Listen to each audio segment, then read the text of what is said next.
चलिए आगे बढ़ते हैं। रोडवेज मुख्यालय ने कर्मचारियों के स्थानांतरण को लेकर बड़ा प्रशासनिक आदेश जारी करते हुए तबादला नीति में महत्वपूर्ण संशोधन किए हैं। इस आदेश में गंभीर बीमारियों से जूझ रहे कर्मचारियों, स्थायी दिव्यांगजन, विधवा और एकल महिला कर्मियों और विशेष पारिवारिक परिस्थितियों वाले मामलों को प्राथमिकता देने के निर्देश दिए गए हैं। ये रिपोर्ट देखिए। रोडवेज मुख्यालय से जारी आदेश के अनुसार किसी भी कर्मचारी का एक स्थान से दूसरे स्थान पर तबादला होने के बाद सामान्यतः 2 वर्ष तक उसी स्थान पर पुनः स्थानांतरण नहीं किया जाएगा।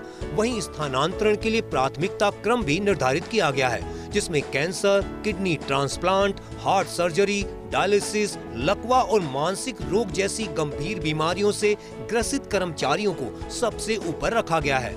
इसके अलावा किडनी या लीवर दान करने वाले कर्मचारियों को ऑपरेशन के बाद निर्धारित अवधि तक विशेष प्राथमिकता का लाभ मिलेगा।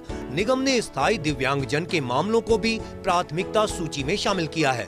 मानसिक दिव्यांगता, ऑटिज्म, दृष्टि बाधित, मूक बधिर और अन्य स्थायी दिव्यांगता श्रेणी के कर्मचारियों को मानवीय आधार पर स्थानांतरण में राहत देने के निर्देश दिए गए हैं। साथ ही विधवा, एकल महिला, परित्यक्ता और अवयस्क संतानों की देखभाल कर रहे विधुर कर्मचारियों को भी प्राथमिकता देने का प्रावधान किया गया है। राजकीय या निगम सेवा में कार्यरत पति पत्नी यदि अलग अलग जिलों में तैनात हैं, तो यथासंभव उन्हें एक ही जिले में समायोजित करने का प्रयास किया जाएगा। नई तबादला गाइडलाइन। रोडवेज तबादला नीति में बड़ा संशोधन। तबादले के बाद 2 साल तक पुनः ट्रांसफर नहीं। गंभीर बीमार कर्मचारियों को शीर्ष प्राथमिकता, अंगदान करने वालों को विशेष राहत, स्थायी दिव्यांगजन को मानवीय आधार पर सुविधा, विधवा और एकल महिला कर्मियों को प्राथमिकता, पति पत्नी को एक जिले में तैनाती का प्रयास, अनुशासनहीन परिचालकों पर सख्त नियम, जांच पूरी होने पर ही जोन परिवर्तन, मेडिकल रिपोर्ट और दस्तावेज अनिवार्य। परिचालकों के लिए भी अलग से उप बिंदु निर्धारित किए गए हैं। ड्यूटी के दौरान अनुशासनहीनता या गंभीर प्रकरणों में निलंबन झेलने वाले कर्मचारियों के लिए स्पष्ट नियम बनाए गए हैं। निर्धारित अवधि पूरी होने और जांच प्रक्रिया पूर्ण होने के बाद ही उन्हें अन्य जोन में स्थानांतरित किया जाएगा। साथ ही कुछ मामलों में 3 वर्ष तक उसी जोन में पुनः पदस्थापन पर रोक का प्रावधान भी किया गया है, जिससे प्रशासनिक नियंत्रण मजबूत हो सके। निगम ने ये भी स्पष्ट किया है कि स्थानांतरण के लिए आवेदन करते समय संबंधित कर्मचारियों को आवश्यक प्रमाण पत्र, मेडिकल बोर्ड की रिपोर्ट और अन्य दस्तावेज अनिवार्य रूप से प्रस्तुत करने होंगे।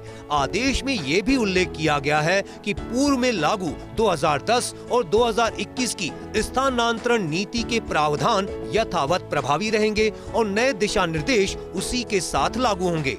रोडवेज मुख्यालय के इस निर्णय को कर्मचारियों के लिए राहत भरा कदम माना जा रहा है। नई व्यवस्था से विशेष परिस्थितियों वाले कर्मचारियों को मानवीय आधार पर सुविधा मिलने के साथ साथ तबादला प्रक्रिया अधिक पारदर्शी और व्यवस्थित होने की उम्मीद जताई जा रही है। राजस्थान रोडवेज में तबादलों की प्रक्रिया हमेशा से विवादों में रही है, क्योंकि रोडवेज में तबादले गुण अवगुण के आधार पर नहीं बल्कि सिफारिश के आधार पर होते हैं। इन शिकायतों को ख़त्म करने के लिए रोडवेज के एमडी पुरुषोत्तम शर्मा ने ट्रांसफ़र पॉलिसी में अहम संशोधन किए हैं। आने वाले दिनों में ट्रांसफ़र पॉलिसी के आधार पर किए जाएं, एमडी का ये पूरा प्रयास है।